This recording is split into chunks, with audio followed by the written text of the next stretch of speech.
Ce passage de l'évangile de Jean 1, 29 et Jean 1, 35, 37 nous donne une vision très concrète et très personnelle de l'agneau dans le domaine de la révélation biblique.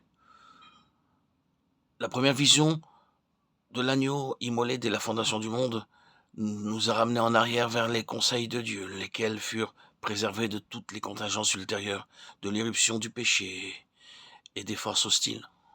Dans la seconde vision où l'agneau apparaît en personne, lorsque les temps furent accomplis, Dieu envoya son Fils. Évidemment, il y avait déjà des passages prophétiques et des types qui préfiguraient l'agneau. Les traits de l'agneau ont été dépeints dans l'Ancien Testament par de nombreux termes symboliques et par des annonces prophétiques. Mais dans l'évangile de Jean, il s'agit d'une seconde manifestation de sa personne, soulignée par la répétition de la préposition voici. Voici l'agneau de Dieu. La première déclaration mettant l'agneau en scène est plus complète. L'agneau de Dieu qui ôte le péché du monde. Il semble que cette parole ait été prononcée en public. En ce temps-là, des foules venaient au Jourdain pour se faire baptiser par Jean, lequel fit ouvertement et en présence de tous cette déclaration de grande envergure. Voici l'agneau de Dieu qui ôte le péché du monde. Cette déclaration s'applique au monde entier. Mais la deuxième annonce, dans laquelle la dernière partie de la phrase est omise, s'adresse selon toute vraisemblance aux disciples. À présent, c'est Jean qui, voyant Jésus marcher, dit à ses disciples, voici l'agneau de Dieu. Nous avons d'abord cette présentation de l'agneau qui s'offre au monde entier pour se charger du péché. Mais nous avons aussi une seconde manifestation de l'agneau qui s'offre aux disciples comme modèle à suivre dans leur marche. Il regarda Jésus qui marchait et dit, voici l'agneau de Dieu. Jean ne le contempla pas seulement en tant que bouc émissaire, mais aussi dans sa marche. Et je pense que ceci nous renvoie à Apocalypse 14, 4. Bien sûr, les 144 000 l'ont vu comme celui qui porte le péché, mais aussi comme celui qu'il faut suivre de près jusqu'au bout du chemin. C'est-à-dire le suivre partout où il va.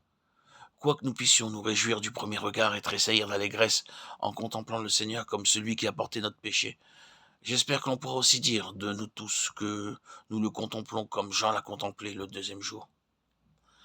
Il y a eu un premier jour dans notre expérience avec l'agneau, il y a eu un premier regard, mais il y a un deuxième jour et un lendemain pour contempler l'agneau. Avant tout, dans la perspective d'observer sa marche pour ensuite lui emboîter le pas. Les 144 000 dont il est parlé dans Apocalypse 14 font partie de ceux qui ont suivi ces deux démarches. Je regardais, et voici, l'agneau se tenait sur la montagne de Sion, avec lui 144 000 personnes qui avaient son nom et le nom de son Père écrit sur leur front. J'entendis du ciel une voix comme un bruit de grosse eau, comme le bruit d'un grand tonnerre. Et la voix que j'entendis était comme celle de joueurs de harpe, jouant de leur harpe. Ils chantaient un cantique nouveau devant le trône et devant les 4 êtres vivants et les vieillards. Et personne ne pouvait apprendre le cantique, si ce n'est les 144 000 qui avaient été rachetés de la terre. Ce sont ceux qui ne se sont pas souillés avec des femmes, car ils sont vierges. Ils suivent l'agneau partout où il va. Ils ont été rachetés d'entre les hommes, comme des prémices pour Dieu et pour l'agneau, et dans leur bouche il ne s'est point trouvé de mensonge, car ils sont irréprochables. Apocalypse 14, 1, 5. Bien comprendre ce texte serait la solution de beaucoup de nos problèmes, ainsi que la réponse à nos intégrations les plus profondes. Le sujet traité ici est si vital. Je ne parle pas seulement d'un conflit spirituel, mais aussi de controverses qui, elles, n'ont rien de spirituel. Nous n'arriverons pas à grand-chose avant d'avoir déblayé le terrain, ce qui demande une bonne dose d'honnêteté, de fidélité et de courage. D'un point de vue naturel, il serait plus aisé de suivre le roi partout où il va. Dans les jours de sa chair, nombreux furent ceux qui le suivaient partout où il allait. Il n'aurait jamais manqué un rendez-vous, ne serait-ce que pour voir ses œuvres puissantes. N'a-t-il pas dit qu'il y aurait des pains et des poissons? Ceux dont nous parlons suivent l'agneau, ce qui veut dire qu'ils sont disposés à partager la communion de ses souffrances. À l'instar de l'apôtre qui fut le premier à utiliser cette expression, la connaissance de Christ et la communion de ses souffrances, Philippiens 3.10, ne faisaient pas reculer l'apôtre Paul. Il était tout disposé à partager les souffrances de l'agneau. De là émerge un peuple à part, un groupe particulier de personnes. Et si nous considérons la chose sous cet angle, nos soupçons et nos craintes s'évanouiront à coup sûr. Une fois ces gens identifiés, le terrain de la suspicion, de la crainte s'effondre.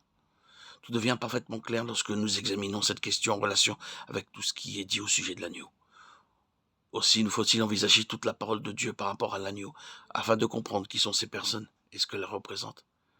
car elles sont sans nul doute embrasser et épouser tout ce que signifie l'expression, la communion de ses souffrances. Elles ont fait corps avec l'agneau, sa vie, son caractère et son œuvre. Nous sommes en présence d'un groupe de personnes qui se démarquent et se distinguent par une communion hors du commun avec Christ en sa qualité d'agneau. Soulignez le mot agneau, le nom agneau, avec tout ce qu'il représente. Puis voyez tout ce passage, un peuple jouissant d'une relation particulière avec le Christ agneau, et lié avec ce que lui-même entend par le mot agneau. Il ne fait guère de doute que cette phalange reçoit des honneurs particuliers. Elle apparaît dans ce passage auréolée d'honneur. Elle se trouve dans une position tout à fait privilégiée. Rien que le ton sur lequel il en est parlé souligne la valeur inestimable et le côté sacro-saint que le Seigneur lui confère.